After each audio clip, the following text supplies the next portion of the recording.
And hello, Netflix fans, and welcome back to another episode of the Zone TV Movie Entertainment with me, your host Jonathan. Once again, bringing you my thoughts and movie review for the brand new Netflix film Happy Gilmore 2, starring Adam Sandler and friends. So, Happy Gilmore 2 is the sequel to Happy Gilmore. 25, I think, is what, 25 years in the making? 30, I think 30, 25, I'm not 100% sure. It's been a long time. So, before I begin, gotta let you know, I'm a huge fan of Adam Sandler. I think he's hilarious. He's always been one of my favorite actors. He's great. I love mostly all his movies. But Happy Gilmore, to me, the first one, has always been my favorite. The way that, he had a dream about being a professional hockey player. And then he found out he had a gift for golf. And he thought it was lame. And he didn't want to do it. But he had to get involved because he had to save his grandmother's house. And he became one of probably the biggest golfers in that entire world in that film, especially near the end of the film. Okay, so now it's like been 30 years since the original event. Happy Gilmore is now he's a legend. In this movie, he's a legend, and he finally married his girlfriend, who was in the first one, and they have children, and let's just say something happens to his wife. His wife gets killed. His wife dies. I'm not going to say how she dies because I'm not going to spoil it for you. His wife tragically passes away. And then he ends up being in a rough patch. Literally, he's not playing golf anymore. He decides, you know what? I can't continue playing golf and be a father to my kids. He's got 5 kids, folks. 4 boys, 1 daughter. And, when he loses his wife, he struggles. He struggles to the point where he can't even afford to put his daughter to dance school because she wants to be an actual dancer, and his daughter's played by his actual real daughter.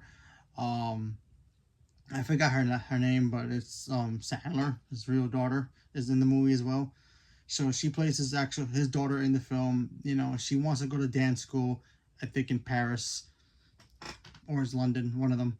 And he wants to get it to go there, but he can't do it. So he has to pick up the sticks. He has to pick up the clubs once again and play golf. However, there's a problem. He's playing golf. He figures, okay, play some golf, win some tournaments, maybe even come in second, third, fourth, whatever. Still make some money. Just keep building it up. But there's this new company that's trying to make old golf obsolete by making golf more fancy, more extreme sports version of it, so that way cool kids can watch golf. A lot of cool kids don't watch golf apparently, so there's that.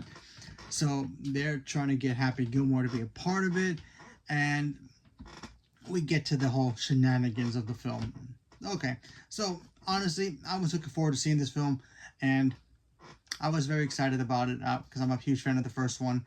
I gotta say, honestly, I thought this film was okay. Now, there is some laughs in here that I really did chuckle for, and I did like. The whole premise about Happy trying to save, trying to get money for his daughter's education, that storyline I thought that was great. I thought they should have just kept carrying that thing towards the end of the whole movie, and it kind of did, but this whole notion of this whole sideline story with this supposed extreme golf team that comes out of nowhere, that they want to put their sport on the map and get rid of the original golf players and traditions of what golf was to rest, so that way the new stuff can be be the new hot thing.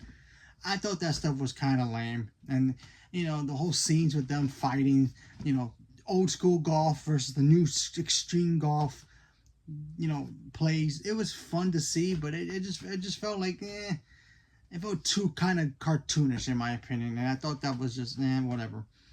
Although there were some cool wrestlers in here, if you're a wrestling fan, either WWE or AEW.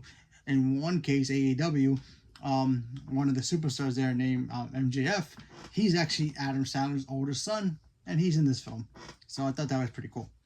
Also, another negative about this film that I didn't like, speaking of MJF, for us wrestling fans, him having sons, honestly, they didn't work for me. They felt too over the top Adam Sandler. Like when Adam Sandler's all crazy doing his crazy stick, I always like that stuff. But when he takes it to an extreme to the point where it's like, all right, calm down, it goes a little too far. And I thought him having his sons kind of acting like him, but in a higher scale, it didn't really work. His daughter in the hand is sweet as a button, cute as a button, and I wanted to see her. She's also trying to help her dad get back into just being a normal dude, and not try to be a drinker, because he ends up getting a drinking habit after his wife dies. And she's trying to get him back on running track, and he's trying to figure out a way to help her live her dream as well. So I thought that stuff was cool. Shooter McGavin returns as well. That I really wish they would have focused more on him getting his revenge on Happy for what happened to him. I'm sorry about the light, excuse me. And it's just the light. I'm sorry. But anyway, I thought his stuff was cool. Kind of wish we got a little bit more from him. Also makes a return in this movie is Ben Stiller's the orderly who worked at the retirement home. His character returns as well. Fantastic character. Always liked that character. I kind of wish we would have got a spin-off years ago with him, because I'm telling you, Ben Stiller with a mohawk totally worked in here. So he was great coming back. A lot of cameos from the original cast comes back in here. Even montage of people who no longer are with us. Their characters make montages in here as well. There's a lot of other big golfers today in this movie. Other wrestlers in here as well, from obviously from AEW and WWE, which I thought was kind of cool, but still nothing really amazing with them. So what can I do? But you know what? Overall, for a Netflix film, it was okay. It has some cool chuckles in here and there. There's one scene in here that I laughed so loud, so hard. It was just like, wow, that was the funniest joke in here. And it wasn't really a joke. It was more of a performance joke. So I thought that stuff was the funniest.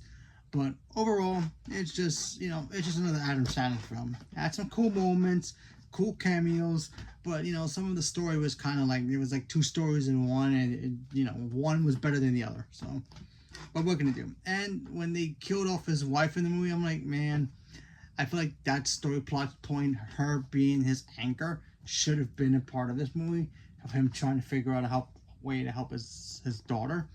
Would have worked. His sons, to me, didn't really work. But, I kind of wish Shooter McGavin was more of the bad guy in here, instead of them creating this new bad guy who has this company who wants to make golf cool. But overall, it was okay. And it's just Netflix, so you don't have to really worry about going to the movies to check it out. It's Netflix. You can give yourself an hour or two for this movie. And it's also kind of a little long, in my opinion. I think it's a little too long for my taste, but what can I do? I still love Adam Sandler, but you know what? Now, if only I can get a Big Yachty 2, then I'll be good. But there you go. So leave me a comment below. Let me know what you guys thought about Happy Gilmore 2. Are you guys looking forward to seeing it? Not looking forward to seeing it? Big Adam Sandler fan. What's your favorite Adam Sandler film? For me, like I said, is Happy Gilmore, followed by Big Daddy, and Wedding Singer would be third. I always switch them anyway. Leave a comment below. Let me know. Again, I apologize for the light. If my light focus is not working, apologize for that. But leave me a comment below. Let me know. Thank you very much, and have a good night.